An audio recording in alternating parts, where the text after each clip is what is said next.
বাংলাদেশের জনগণ যতই লাফালাফি করুক না কেন সহজে নির্বাচন হবে না। কোটা আন্দোলনকে কেন্দ্র করে যত খুন হয়েছে, গুম হয়েছে, এর সমস্ত বিচার সম্পন্ন হবে, তারপর নির্বাচন দেওয়ার সিদ্ধান্ত নেবে। বিগত সরকার আওয়ামী লীগের প্রধানমন্ত্রী শেখ হাসিনা সহ সমস্ত মামলাকৃত নেতাদের বিচার সম্পন্ন করবে, তারপর নির্বাচন দেওয়ার সিদ্ধান্ত নেবে বর্তমান বাংলাদেশ সরকার। শত শত ছাত্র হত্যা করেছে যারা, তাদের বিচার এখনও শুরুই হয়নি। তাহলে কেন নির্বাচন হবে বাংলাদেশে? সমস্ত খুনিদের বিচার সম্পন্ন না হওয়া পর্যন্ত নির্বাচন দেওয়া সম্ভব নয়। এরকমই একটা আলোচনা উঠেছে, যা আজকে ভিডিওতে দেখবেন। আরও অত্যন্ত গুরুত্বপূর্ণ আলোচনা হয়েছে আজকের এই ভিডিওতে, আপনারা জানতে পারবেন, যা সবার জন্য জানা দরকার। আপনারা দেখছেন জিএইচকে নিউজ টিভি 24। সকল সত্য খবর জানতে দয়া করে চ্যানেলটি সাবস্ক্রাইব, শেয়ার ও একটা লাইক করতে ভুলবেন না প্লিজ। চলুন নির্বাচন নিয়ে গুরুত্বপূর্ণ ভিডিওটি দেখি। আসলে কি হচ্ছে আমি বুঝতে পারছি না, কি চাচ্ছে সেটাও বুঝতে পারছি না। তবে এইটুকু বলতে চাই যে যারা নির্বাচন নিয়ে, কবে নির্বাচন দেবে এটি নিয়েই যাদের মাথা ব্যথা শুরু হয়ে গেছে, তাদের উদ্দেশ্যে কিন্তু আমি একটি কথা আজকে বলতে চাচ্ছি যে শুধু এই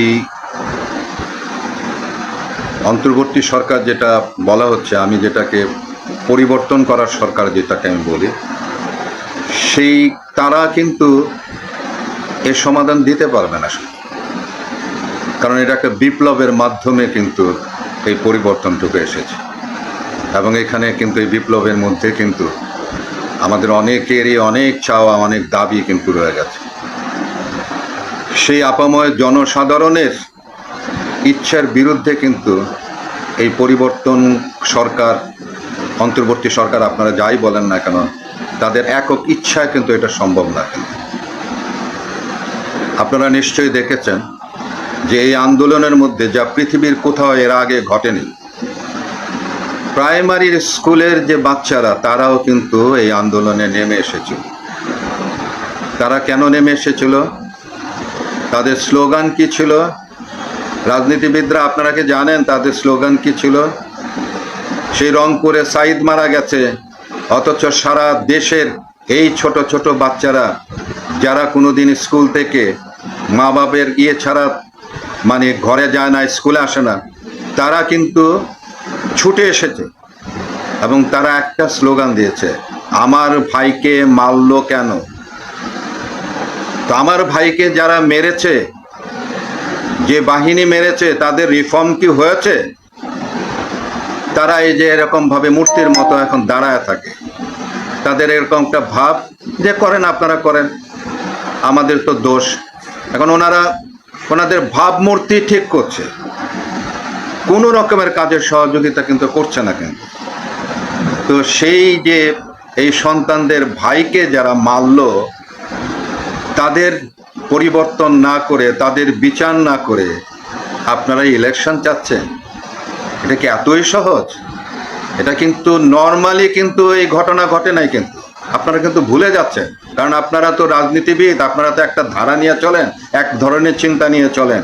এইখানে কিন্তু এই ছোট ছোট বাচ্চারা এবং এই বাচ্চাদের সঙ্গে কিন্তু মা বাপরাও কিন্তু এসেছে এবং একটা গণজাগরণ হয়েছে। কিন্তু সেই গণজাগরণের ইলেকশন দেওয়ার আগে আমি মনে করি এই গণজাগরণের যারা ছিল, ছাত্র থেকে শুরু করে সারা দেশবাসী যারা ছিল, তাদের কাছ থেকে আপনাদেরকে ম্যান্ডেট নিয়ে তারপরে কিন্তু ইলেকশনে যেতে হবে।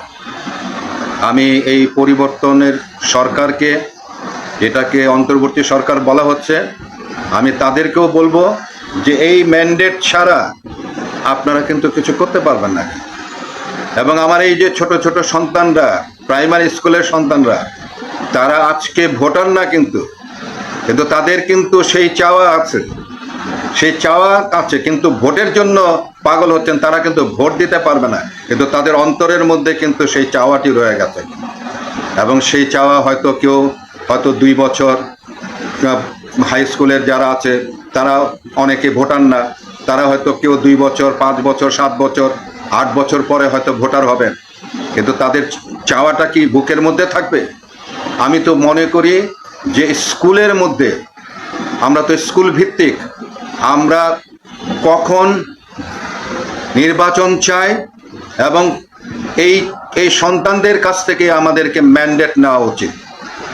এবং এটা করা এটা কোনো কঠিন ব্যাপার না, কিন্তু প্রত্যেকটা স্কুলের মধ্যে একটা ফর্ম যদি দিয়ে দেওয়া হয় যে তোমাদের এই চাওয়ার মধ্যে কবে ইলেকশন দেওয়া যায়, এই বাচ্চাদের আমি মনে করি যারা ভোট দেওয়ার বয়স যাদের হয় না তাদের ম্যান্ডেট আমাদের নিতে হবে এইভাবে। কারণ তারাও কিন্তু রাস্তায় নেমে এসেছে, তারাও দাবি তুলেছে, তারাও বলেছে যে আমার ভাইয়ের বুকে গুলি কেন, আমার ভাই মরল কেন। তো সেই সন্তানদেরকে, সেই সাধারণ মানুষ আমরা যারা আছি, আমাদের ম্যান্ডেট ছাড়া শুধু এই যে পরিবর্তনকারী সরকার, অন্তর্বর্তী আপনারা বলেন, তারাই কিন্তু আপনাদেরকে কিন্তু ভোটে দিতে পারবে না। কিন্তু কারণ হলো যে আন্দোলনের, সারা পৃথিবীতে আন্দোলন করে একটা বয়সের মানুষ, কিন্তু এখানে কিন্তু বয়স টয়স কোনো কিছু ছিল না। কিন্তু এখানে কিন্তু চলে এসেছে সকল শ্রেণীর মানুষ, রাস্তার মানুষ, সকলে মিলে কিন্তু এই ছাত্রদের সঙ্গে কিন্তু একতাবদ্ধ হয়েছে। এবং আমিও কিন্তু এই একই কথা বলেছিলাম যে স্বাধীন দেশে আমার এই সন্তানদেরকে মারলো কেন, এটা কিন্তু আমারও কথা ছিল, ওই বাচ্চাদের মুখের কথা কিন্তু আমারও ছিল। তো কাজে আপনারা সেগুলো পরিবর্তন না করে শুধু ইলেকশন, ওই আগের অবস্থা, এইগুলো আপনারা করতে পারবেন না। কিন্তু প্রয়োজনে কিন্তু আবার কিন্তু রাস্তায় নামবে। কিন্তু আপনারা মনে করেন না যে আওয়ামী লীগকে সরিয়ে দিয়ে এই নিরস্ত্র মানুষরা, এই ছোট ছোট সন্তানরা এবং এই যে সাধারণ মানুষরা, জনগণরা, তাদেরকে যদি সরিয়ে দিতে পারে, যাদের হাতে অস্ত্র ছিল, গোলা বারুদ ছিল, হেলিকপ্টার থেকে গুলি করেছে, বম মেরেছে, তাদেরকে কিন্তু সরিয়ে দিয়েছে। কিন্তু আপনারা ভুলে যান না, কিন্তু আপনাদের মধ্যেও কিন্তু একটা ভয় রাখেন, কিন্তু আপনাদেরও কিন্তু এরকম অবস্থা হতে পারে। কারণ এখনো পর্যন্ত কিন্তু চোখের পানি মুছে নাই, এখনো পর্যন্ত কিন্তু হাসপাতালে সেই আহত মানুষগুলো এখনো মারা যাচ্ছে। আপনারা এগুলো রেখে আপনারা কিভাবে আপনারা চাচ্ছেন আমি জানি না। পুলিশের রিফর্ম হচ্ছে না কেন? পুলিশের নতুন ভর্তি করা হচ্ছে না কেন?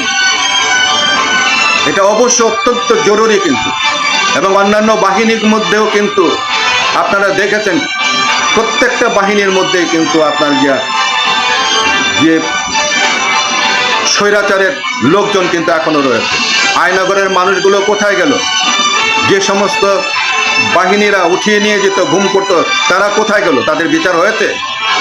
তো সেগুলো ছাড়াই আপনারা ইলেকশন, শুধু ইলেকশন, মনে হয় যেন ওদেরকে সরিয়ে দিয়ে আপনাদেরকে বসিয়ে দেওয়ার ব্যবস্থা করে দিতে হবে। তো কাজে আমি বলবো ধৈর্য ধারণ করুন। আমি এর আগেও বলেছি যে এই সরকারের যাদেরকে তাড়ানো হয়েছে তাদেরও তো 4 বছর এখনো বাকি ছিল। তো সেই 4 বছর এই অবস্থা সৃষ্টি না হলে তো আপনাদেরকে ধৈর্য ধরতে হতো এবং আপনাদেরকে অনেক কষ্ট করতে হতো, আরো হয়তো আপনাদের অনেকের জীবন যেত। তো সেই জায়গা থেকে এই দেশটি আজকে যে জায়গায় এসেছে, আমার এই ছোট ছোট সন্তান থেকে শুরু করে সারা মা বাপ, গার্জিয়ান যারা আছেন, তাদের সকলেরই কিন্তু একটা চাওয়া আছে।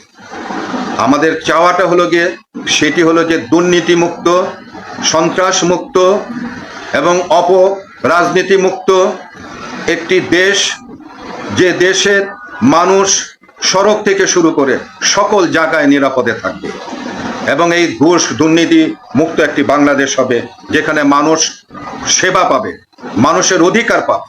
এখনো পর্যন্ত রাস্তায় মানুষ থাকবে, তাদের মাথার উপরে কোনো ছাদ থাকবে না, এরকম তো হতে পারে না। এটা বাংলাদেশ সকলের জন্য এটা স্বাধীন হয়েছে।